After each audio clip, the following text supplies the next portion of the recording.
Sa pagkatong ito, mga minamahal, narito po ang ating minamahal, ginagalang na ebanghilista ng ating mahal na pastor sa kanyang pagdadala ng mensahe ng kaligtasan. Ating pong bigyan ng pagkakataon o daan ang mahal na Panginoon na ating pong mapanggan ang kanyang mga salita. Purihin ang kanyang banal na pangalan. Amen. Praise the Lord. Hallelujah. Thank you, Lord Jesus. Praise the Lord. Good afternoon, my dear brothers and sisters, my dear fellow countrymen. Let us pray. Father, there is none about there is Jesus. I wish the Lord help me bring for thy message to anoint thy word of God. By the power of darkness, cut and build bandage from him, from us. In the name of Jesus, we present worship to the Lord God. Hallelujah. Praise the Lord. Hallelujah. Lord. Be seated, please, my dear brethren. My dear fellow countrymen, I repeat, going to heaven is the greatest matter of importance. So listen attentively and do not allow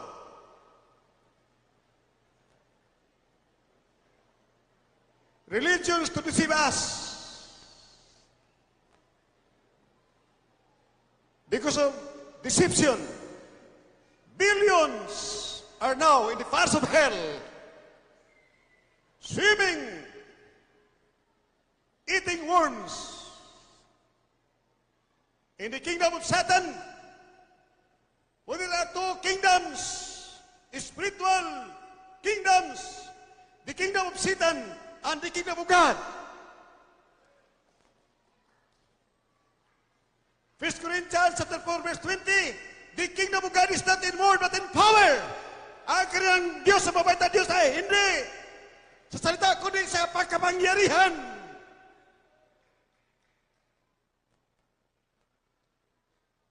We need the Spirit of the living God to triumph over Satan.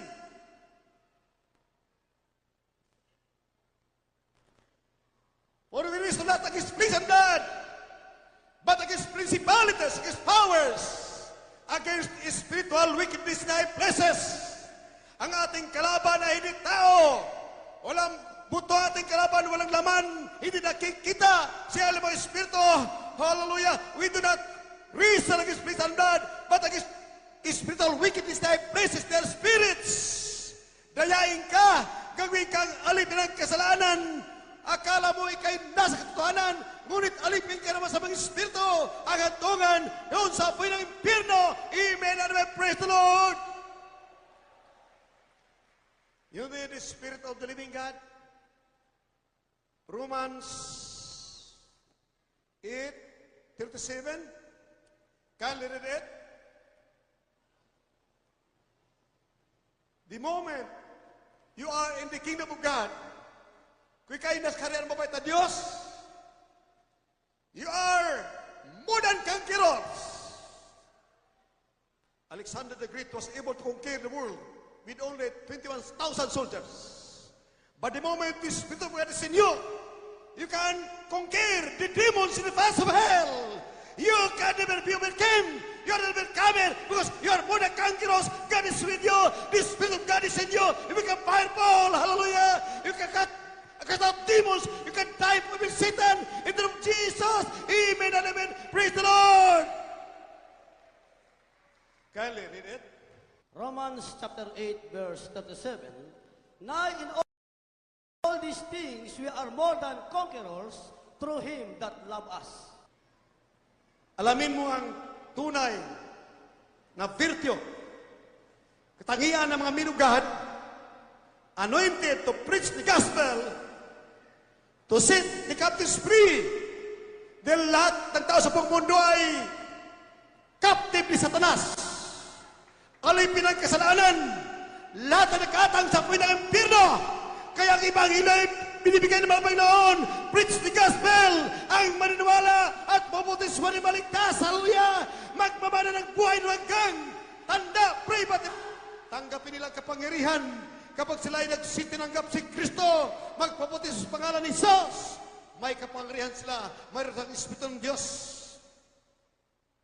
Because it is the Spirit of God that bears witness in our spirit that we are the sons and daughters of God. Ang Espiritu ng Diyos ang magpapatunay na sa atin may kapangyarihan. Yura ka na laktat sa serpente. Palaya sa mga demonis pangalan ni Jesus. Manalangin sa masikip gagaling. Ang lahat ang maniniwala. Magkaroon ka pa Espiritu ng Diyos. Mabuhay Panginoon. Magbabago ka. Mayroon kang kapangyarihan. Yura ka na laktat sa serpente. Laban sa kasalanan. Laban sa mga Espiritu. Upang patunayan na ikay tunay na anak mabait ng Diyos. Tagamagbana ng buhay na walang gang. Amen, amen. Praise the Lord. May ebidensya. Mas maliwanag pa sa sikat ng araw. If you are bound for heaven, you can be sure 100% that you are a child of God bound for heaven. Mapatulan mo totoong-totoo na ikay anak ng mabait na Diyos, tagambana ng buhay na walang gang, na ikay nasa karya ng mabait na Diyos, that you are in the kingdom. Amen. Praise the Lord. Matiyak mo na ikay hindi nakaatang sa apoy ng impyerno, na ikay nasa kaharian ng mabait na Diyos. Kung mayroon ka ng kapangyarihan, magpalayas ng demonyo. Ipatong kamay mo sa gagaling. Dati-dati nagbumura ka, mawala na. Dati-dati nag-aadik ka, mawala na. Dati-dati babaero ka, mawala na. Hallelujah! Dati-alipin ka ng saligay, hindi na. Amen! Hallelujah! Praise the Lord! Dahil sinabi ng Romans 6:23, for the wages of sin is death, but the gift of God is eternal life. Ang kabilang kasalanan ay kamatayan sa apoy ng impyerno. Ngunit ang regalo ng mahal Panginoon ay kaligtasan at buhay na walang hanggan sa kanyang kaharian. Amen. Praise the Lord. Hallelujah. Kaya sinabi ng mabait na Panginoon, one day, isang araw, si Nicodemus, lumakapit sa mabait na Panginoon, sinabi sa mahal na Panginoon Isus, Rabbi, I know that you are of God. Ikaw ay sa Diyos. Itong himala na ginagawa mo, hindi mo magagawa kung ang mabait na Diyos ay wala sa iyo. Himala, pagpagaling ng makitong, mag-cancer, leukemia, TB diabetes, pagbabago ng tao, pag-alis sa mga bisyo ng drug addiction, mga bisyo that have a treatment to perdition, ikay alipin ng bisyo, dumal-dumal ang mga bisyo, ito, mawala, kay sa tunay na Church of the Living God. Amen, amen. Praise the Lord, hallelujah. Hindi mo magagawa ito kung wala ang mabait na Diyos sa iyo. John 3:1-3-2-3-3, kindly. 1 Kapitulo 3, versikulo 1 hanggang 3. May isang lalaki nga sa mga Pariseo na nagngangalang Nicodemo, isang pinuno ng mga Hudyo. Ito rin ay ng gabi, at sa kanya'y nagsabi, Rabbi, nalalaman namin ikaw ay isang guro na nagbuhat sa Diyos, sapagat walang makagagawa ng mga tanda na iyong ginagawa, maliban na kung suma sa kanya ang Diyos. Sumagot si Jesus at sa kanya'y sinabi, Katotohanan sinasabi ko sa iyo, maliban na ang tao'y ipanganak na muli, ay hindi siya makakakita ng kaharian ng Diyos. Lahat pagsabi, praise the Lord! Amen! Praise the Lord! Makita natin minumahal, ang mabait na Diyos mismo na katawang tao nagsasabi, you must be born again. Isilang ka sa tubig at sa Espiritu Santo. Kailangan mabautismo ka sa Espiritu Santo. You will speak in tongues. Ang mabait na Diyos, pag nabaptize ka, nanginig ka, you tremble. Sa presensya ng mabait na Diyos, mag-speaking tongue ka at saka mag-tremble ka. Manginig ka sa presensya ng mabait na Diyos. Unless a man is born of water, kailangan ka isilang sa tubig, bautisman sa tubig, at Espiritu Santo. Ang bautismo ay paglibing, alipin ng kasalanan. Ang katawang lupang ito, sa oras tanggapin mo si Kristo, mahal na Panginoon, manampalatay ka, magsisika, lahat ng kasalanan mo ay mapatawad, kayo napotisman sa pangalan ni Jesus, ilibing ang makasalanan ng katawan nito, ilibing pag-ahon sa'yo, bagong nilang tagapagmana ng buhay, hanggang pruiba at ebidensya ang karamdamong cancer, leukemia, TB, diabetes, gagaling sa pangalan ni Jesus. Amen. Praise the Lord. Hallelujah. Hindi ka mapotisman sa pangalan ni Jesus. Hindi ka na ilublob sa tubig na ilibing ang iyong katawang lupa ng makasalanan. Hindi gagaling karamdaman mo. Patunay na ikaw'y napatawad sa kasalanan mo. Apoy ng impyerno hintay sa iyo. Hindi bautisman bata, ang bata ay walang kasalanan. Ang bautisman ay matanda na. Marunong na magkasala. Pag nabautisman, lahat ng kasalanan mapatawad. Ang karamdaman na bunga ng kasalanan gagaling sa pangalan ni Jesus. Amen and amen. Praise the Lord. Pruiba na ikay tagalangit na, tagapagmana ng buhay na walang hanggan. Amen and amen. Praise the Lord. Minmahal, ilan ngayon ang mga tao na sa apoy ng impyerno? Billions. Since time immemorial up to the present. Sa mga reliyon ay walang nagpapago. Si Nicodemus, ruler ng Diyos, nagtanong paano maligtas. Hindi alam paano maligtas. Sabi ng mga Panginoon, you must be born again, Nicodemus, for unless he was born of water and of the Spirit, he cannot enter into the kingdom of God. Isilang ka muli, Nicodemus. Amen and amen. Praise the Lord. Lahat ng tao, isinilang sa tao. Isinilang mga ating mga magulang babae, lahat ay alipin ng kasalanan. Nakakasala. Kahit alam mo ang kasalanan, siya ang magdala sa apoy ng impyerno. Ibuburid ka sa apoy ng impyerno. Kaya kayo nakakasala, kahit nagmura ka lang. Kandidato ka sa apoy ng impyerno. You're candidate in the fires of the kingdom of Satan, in the fires of hell. Where Rome's died not, and fire is never quenched. Kailangan isilang ka muli. Pag natanggap mo si Kristo mahal Panginoon at lagi kang dumadalo, mayroon kang pananampalataya. For faith cometh by hearing and hearing by the word of God. Hebrews 11:6, walang pananampalataya, hindi kalugdan ng mabait ang Diyos. Kailangan makinig ka upang magkaroon ka ng pananampalataya. For faith cometh by hearing and hearing by the word of God. Amen. Praise the Lord. Hallelujah. Mayroon ka ng pananampalataya. Suwayin mo ang demonyo, tataka sa'yo. Hold uppers, kidnapper, killers, and murderers. Pag diniwala ka sa Panginoon Kristo, Mark 16, verses 15, 16, 17, and 18, ipangaral ng Ebanghelyo, mabuting balita, na ikay maligtas sa apoy ng impyerno. Pag ikay nagpabutismo, kaligtasan din lamang sa apoy ng impyerno, kaligtasan sa kami ng Diablo, kaligtasan sa hold uppers, kidnappers, killers, and murderers. Maligtas ka sa kasalanan upang magmana ka ng buhay na walang hanggan. Amen and amen. Praise the Lord. Kindly, in Tagalog, Mark 16, verse 15, 16, 17, and 18. Sa aklat po ni Marcos, Kapitulo 16, ang talatay 15, 16, 17. At sinabi niya sa kanila, magsiyaon kayo sa buong sanlibutan at inyong ipangaral ang ebanghelyo sa lahat ng kinapal. Ang sumasampalataya at mabautismuhan ay maliligtas, datapot ang hindi sumasampalataya ay parurusahan. At lalakip ang mga tandang ito sa magsisisampalataya. Magpapalabas sila ng mga demonyo sa aking pangalan. Magsasalita sila ng mga bagong wika. Sila'y magsisihawak ng mga ahas, at kung magsiinom sila ng bagay na mga mamatay, sa anumang paraan ay hindi makasasama sa kanila, ipapatong nila ang kanilang mga kamay sa mga may sakit at sila'y magsisigaling. Lahat pagsabi, praise the Lord.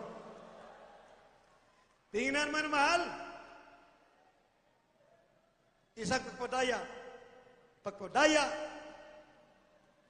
sa kalaban ng mabait na Diyos, ang nakasalalay dito ay kaligtasan. Mapahamak ka na walang katapusan sa apoy ng impyerno forever and ever. You will swim in the fires of hell, where Rome's died not and fire is never quenched. Walang pagkapawi ng apoy sa apoy ng impyerno. Kakain ka ng uod. Wala nang katapusan. Pag kayo nandoon, kailangan mo kapangyarihan. Palayasin demonyo, demonyo ng kasalanan, na ng mga bisyo. May prueba makita mo. Ika'y nagbabago. Bagong nilang. Kaya sinabi ni Biblia, if you are in Christ, you're a new creature. Bagong nilang. Therefore, if anyone in Christ is a new creature, all things are passed away. Behold, all things have become new. Bagong nilang. Amen and amen. Praise the Lord. Hallelujah. Praise the Lord.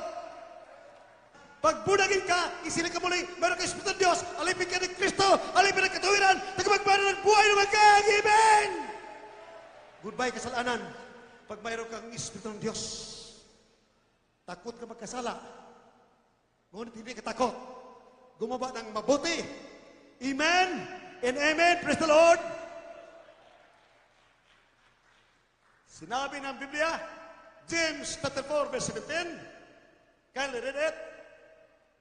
To him that doeth good, to do good, and do it not, to him it is sin. Kasalanan, kung hindi mo gagawin, ang mabuti na iniisip mong mabuti, hindi mo gagawin, ito'y kasalanan. Kaya read it. Sa Aklat ni Santiago, Kabanatang 4, Talatang 17, sa nakakalam nga ng paggawa ng mabuti at hindi ginagawa, ito'y kasalanan sa kanya. Ang yubang lingkod, tinawag ng mabait na Diyos. Isaiah 61, verse 1, sinabi ng mabait na Diyos, Isaiah 61, verse 1, the Spirit of the Lord God is upon me, because He has anointed me to preach the good tidings, to set the captives free, to open prison door, and heal the brokenhearted. Pagaling may karamdaman, nalungkot, may mga cancer, may mga diabetes, nagkrusada tayo. So, lumapit na may kitong cancer, diabetes, hallelujah. Lumapit kayo, lumapit, nagpataya, nagpapotismo sa pangalan ng Diyos, nagsigaling, hallelujah, sa mga Pilipinas, by the millions ang gumaling sa pangalan ng Diyos. Million ang gumaling, hallelujah, sa pangalan ni Jesus. Amen and amen. Praise the Lord. Nakasulat diyan ang katangian ng tunay na preacher ng mabait na Diyos na magdala ng mga tao sa langit, magligtas sa mga tao sa apoy ng impyerno. Kaya read it. Isaiah Kapitulo 61, versikulo 1. Ang Espiritu ng Panginoong Diyos ay sumasa akin, sapagkat pinahiran ako ng Panginoon upang ipangaral ang mabubuting balita sa mga maamo. Kaniyang sinugo ako upang magpagaling ng mga bagbag na puso, upang magtanyag ng kalayaan sa mga biyag, at magbukas ng bilangguan sa nabibilanggo. Let us say, praise the Lord.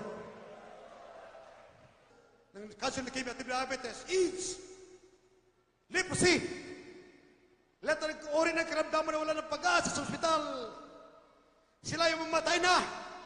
Nung nagkrusada ang Jesus Miracle Crusade Ministry, nagkrusada si Dearest Jesus, nanawagan na ang mahal na Panginoon sa extremes, hallelujah, dumalo, maligtas sa karamdaman, sa kasalanan, tagapin si Kristo, gumaling sila, natanggap ang kaligtasan, ang katotohanan. Praise the Lord. Amen. Praise the Lord. May mga prueba, may ebidensya, may kabutihan, may katungkulan sa panalangin, na patuloyan nila na ang mabait na Diyos ay tumutugon sa panalangin. Hindi lamang sa guni-guni, hindi bato, siminto at kahoy, ang mabait na Diyos. Hallelujah! Siya ay mga pangyarihan. Hallelujah! Isa na sirigyan. Amen. Praise the Lord. Hallelujah! Isaiah Kapitulo 61, versikulo 1. Ang Espiritu ng Panginoong Diyos ay sumasa akin, sapagkat pinihiran ako ng Panginoon upang ipangaral ang mabubuting balita sa mga maamo. Kaniyang sinugo ako upang magpagaling ng mga bagbag na puso, upang magtanyag ng kalayaan sa mga biyag, at magbukas ng bilangguan sa nangabibilanggo. Let us have a praise the Lord. Isaiah 61, verse 1. The Spirit of the Lord, God, is upon me, because He's anointed me to preach good tidings to the captives, sa mga naalipin ng kasalanan na bilanggo na hostage. Pakawalan sila sa pamagitan ng minugad na may kapangyarihan. Hallelujah! Anointed God to preach the gospel in power. For the kingdom of God is not in word but in power. Not by testing words of wisdom, but the demonstration of the spirit of power. So that, hallelujah, the faith of millions should not stand in the wisdom of men, but in the power of the living God. Hallelujah! For the kingdom of God is not in word, but in power. Hallelujah! He has given us power, power, power, power. To cast out demons, to triumph over Satan. Their weapons are as nothing. If we have the Spirit of the living God, we are proven courageous and righteous before the sight of God. We can beat the serpents and the scorpions and over the powers of the enemy, and nothing shall hurt us. This is only proof that God is in you, that you are bound for heaven. Nagkapagbalik ka ng buhay ng hanggang prima, ibigsa, ang Kristo ay nasa iyo. Amen, amen. Praise the Lord, hallelujah. Sinabi ng the Lord's Prayer, Our Father who art in heaven, hallowed be thy name, thy kingdom come. Thy will be done on earth as it is in heaven. Ang karahan mo na sa langit, sana ay maging sa lupa. Puno-puno ng kapangyarihan. For thine is the kingdom, and the power, and the glory. Thine is the kingdom and the power. The kingdom of God is power. Amen and amen. Praise the Lord, hallelujah. Bakit napugutan ng ulo si John the Baptist? Wala siya sa kingdom of God. Matthew chapter 11, verse 11. Salamat sa mabuhay ng Diyos. Kami nangaral Ebanghelyo ng Kristo. Ebanghelyo ng pag-ibig at kapangyarihan. Dalay ka ng mabuhay ng Diyos sa kanyang kaharian. He will bring you to His kingdom. In the kingdom of God, root with power. Pagkapangyarihan. Dahil member ka na sa kingdom of God, you become powerful. Pagkapangyarihan ka na yula ka na ng serpente. Dahil mo na sa Satanas sa kapangyarihan. Hallelujah! Praise the Lord! Amen! Praise the Lord! Amen and amen. Kindly. Matthew chapter 11, verses 2 up to 6. Now when John had heard in the prison the works of Christ, he sent two of his disciples and said unto him, Art thou he that should come, or do we look for another? Jesus answered and said unto them, Go and show John again those things which ye do hear and see. The blind receive their sight, and the lame walk, the lepers are cleansed, and the deaf hear, the dead are raised up, and the poor have the gospel preached to them. And blessed is he whosoever should not be offended in me. From the epistle of Matthew chapter 11, verse 11. Verily I say unto you, among them that are born of women, there hath not risen a greater than John the Baptist. Notwithstanding, he that is least in the kingdom of heaven is greater than he. Let us have a praise the Lord. Amen. Praise the Lord. During the time of John the Baptist, he was the greatest man on earth. He was the greatest man on earth. Yet, he was overcome by King Herod. Siya napugutan ng ulo. Bakit? He was not in the kingdom of God. Sinabi, the least in the kingdom of God is greater than John the Baptist. Kayo, minamahal nito, pinakamababa na Kristiyano, mas dakila ka kay John the Baptist. Amen? Because you are now in the kingdom of God. Amen! Praise the Lord! Naniwala ka sa man of God, sa kanyang sinabi tungkol sa kaligtasan, dinadala ng mahal na Panginoong Isos, na sa Lucas 10, 2, 3, 9, 17, 9, 19. Sinabi, preach the gospel, heal the sick, heal them, that the kingdom of God is nigh unto them. In the time of beloved Peter, malapit pa lang ang karera ng Diyos kanila, malapit pa lang. Kaya si beloved Peter ay ipinako sa krus din. Si Beloved Paul ay pinukatan ng ulo. Walang reklamo dahil kanya, sinabi niya, for me to live is Christ and to die is gain. But the least in the kingdom of God is greater than John the Baptist. Tayo, ang pinamababa na Kristiyano sa Jesus Miracle Crusade Ministry, mas dakila kay John the Baptist. Bakit? We are kingdom of God. Amen and amen. Praise the Lord. Kale, read it. Lucas 10, 2, 3, 9, 17, 19. Kale. Sa aklat ni San Lucas, Kabanatang 10, talatang 2, 3, 17, 18, hanggang 19 at 20. At sinabi niya sa kanila, sa katotohanan ay marami ang aanihin. Datapwat kakaunti ang mga magagawa, kaya't idalangin ninyo sa Panginoon ang aanihin, na magpadala siya ng mga manggagawa sa kaniyang aanihin. Talatang 3, magsiyaong kayo sa inyong lakad. Narito sinugo ko kayong gaya ng mga kordero sa gitna ng mga lobo. Talatang 17, at nagsibalik ang 70 na may kagalakan at nagsasabi, Panginoon, pati ang mga demonyo ay nagsisusuko sa amin sa iyong pangalan. At sinabi niya sa kanila, nakita ko si Satanas na nauhulog na gaya ng lintik mula sa langit. Talatang 19 at 20. Narito binigyan ko kayo ng kapamalaan na inyong yurakan, alakdan sa ibabaw ng lahat ng kapangyarihan ng kaaway, at sa anumang paraay, hindi kayo maaano. Gayunman, huwag ninyong ikagalak ito, na mga espiritu ay nagsisuko sa inyo, kundi inyong ikagalak, na nasusulat ang inyong mga pangalan sa langit. Amen! Buong Pilipinas, tagapin si Kristo ng Panginoon, tatakas ang terrorism, tatakas ang gutom, tatakas ang mga bagyo, rebellion kas, magkaroon ng Espiritu ng Diyos ng pag-ibig, ng mamahalan. Hallelujah! Bilang mabait na Diyos, maging anak ka na ng mabait na Diyos. Kung ikaw ay mayroon ka ng Espiritu ng Diyos, iman must have the Spirit of God. Amen and amen. Praise the Lord! If you have the Spirit of God, it will bear fruit.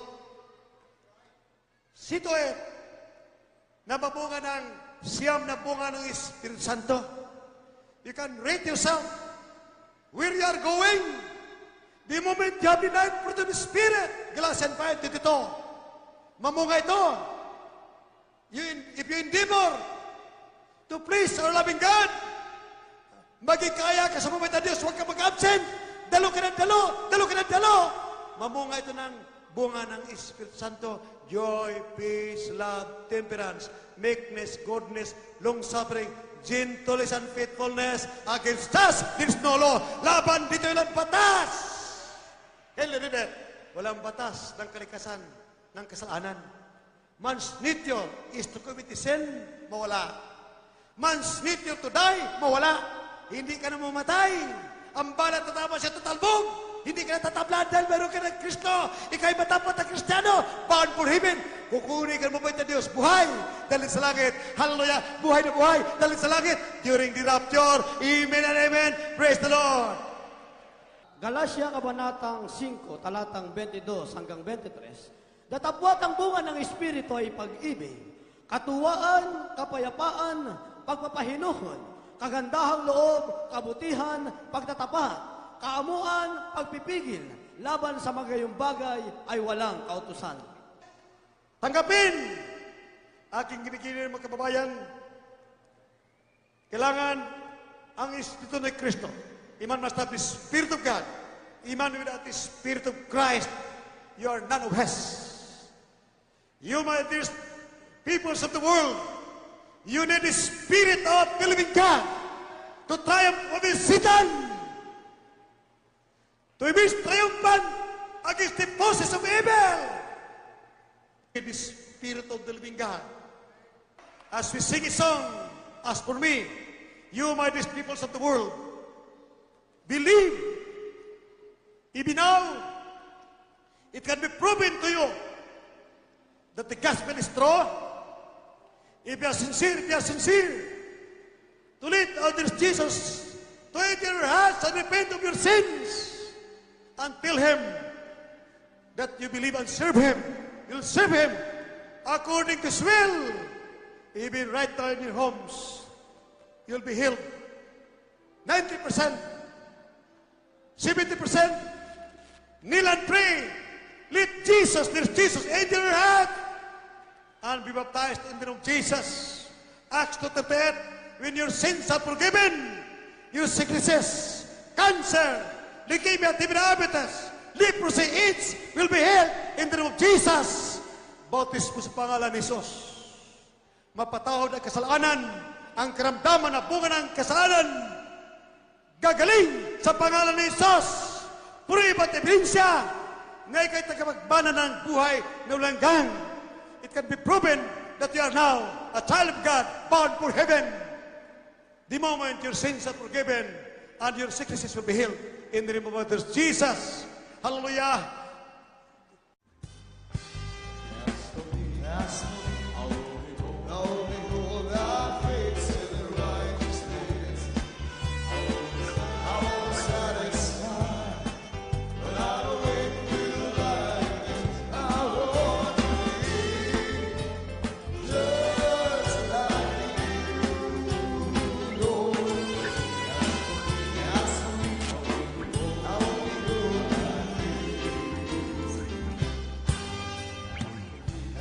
Lahat magsabi, praise the Lord. Believe. Let out there is Jesus into your hearts. You, my these peoples of the world, follow this prayer and be sincere. Follow this prayer. There is Jesus. Come into my heart. I believe in thee. I need this my Savior. There is Jesus. Salvation. I believe in thee. Forgive my sins. I want to serve you, Lord. Save me, Lord, and all my loved ones. Make us real Christian sons and daughters of God, heirs of eternal life.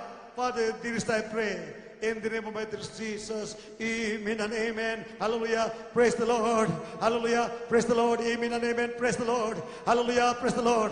Father, this I pray in the name of Jesus, forgive my sins, O Lord. Make them real Christian sons and daughters of God, heirs of eternal life. Impart unto them thy sweet Holy Spirit, fit in their fear of their love for thee. Set them free from the bondage of sin. Father, this I pray in Jesus' name. Cause them to serve me. Father, this I pray in Jesus' name. Amen and amen. Hallelujah. Praise the Lord. Hallelujah. Praise the Lord. Hallelujah. Praise the Lord. Hallelujah. Praise the Lord. Lay your hands on your bodies where your sicknesses are. Your sicknesses in your bodies. Means in the name, sicknesses in your bodies. Palayasin ng demonyo na cancer, leukemia, diabetes, blindness, paralysis, leprosy, AIDS. Palayasin demonyo sa paralysis, lumayas ka sa demonyo sa paralysis, implement sickness, ulcer, give you trouble, cancer, leukemia, diabetes, leprosy, AIDS, cast out from me, cast out. Lumayas ka karamdaman ng cancer, leukemia, diabetes, cast out. Lumayas ka sa pangalan, be healed, in Jesus' name, be healed. Lumayas ka sa akin sa pangalan ni Jesus. Hallelujah. Praise the Lord. Be healed in Jesus' name. Be healed in the name of Jesus. Amen and amen. You say hallelujah. Praise the Lord. Hallelujah. Praise the Lord. Hallelujah. Hallelujah. Di mo sumangi hitri glory cast out. Hallelujah. Di mo yung komunismo sa lumayas ka sa pangalan ni Jesus. Hallelujah. Praise the Lord. Hallelujah. Hallelujah. Praise the Lord. Hallelujah. Praise the Lord. Be healed in Jesus' name. Raise your hands. Tas sa kamay. At the top of our voices, buong puso, tas sa kamay, sumigaw tayo, hallelujah, praise the Lord. Makapangarihan ng hallelujah, praise the Lord. Tas sa kamay, let us jump 3 times as we shout, hallelujah, praise the Lord. Hallelujah, praise the Lord. Shout, hallelujah, praise the Lord. Hallelujah, praise the Lord. Hallelujah, be healed in Jesus' name. Praise the Lord, hallelujah, praise the Lord. Those who will help, ang gumaling, ay hindi gumaling, wag tas kamay. Ang gumaling lang, tas kamay, ang gumaling.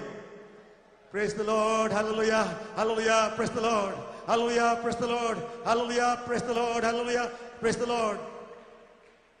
We love you so much, but this fellow countrymen, but out there is Jesus loves you more and more. We love you, my dear brethren, my dear fellow countrymen, amen and amen, we love you. Out there is Jesus loves you more. Our beloved Pastora, my dear sweetheart, my dear wife. The Lord, let's pag-sabi, praise the Lord. Hallelujah. Praise the Lord. Purihin ang ating mahal na Panginoon. Hallelujah, praise the Lord. Maraming salamat po sa ating natapos na gawain dito sa Kawayan Isabela. Ito po ay lubos naming pinapapurihan ng mahal na Panginoon. At sa ating po mga televiewers, mga minamahal, anumang bansa o mga tao na hindi naglilingkod sa Kanya ay malilipol. Kailangan tayo ay magkaisa ng maglingkod sa buhay na Diyos. Narito, nananawagan ang mahal na Panginoon through this Jesus Miracle Crusade International Ministry na kayo po'y tumawag sa buhay na Diyos. Kaya pagpalain po tayo mga minamahal sa lahat po ng ating minamahal na mga televiewers, sa ating pong dalangin na sumaati nawa ang mayamang biyaya, pag-ibig at paggabay na malapayin sumaating lahat. God bless you, brethren. We love you in the Lord. Amen.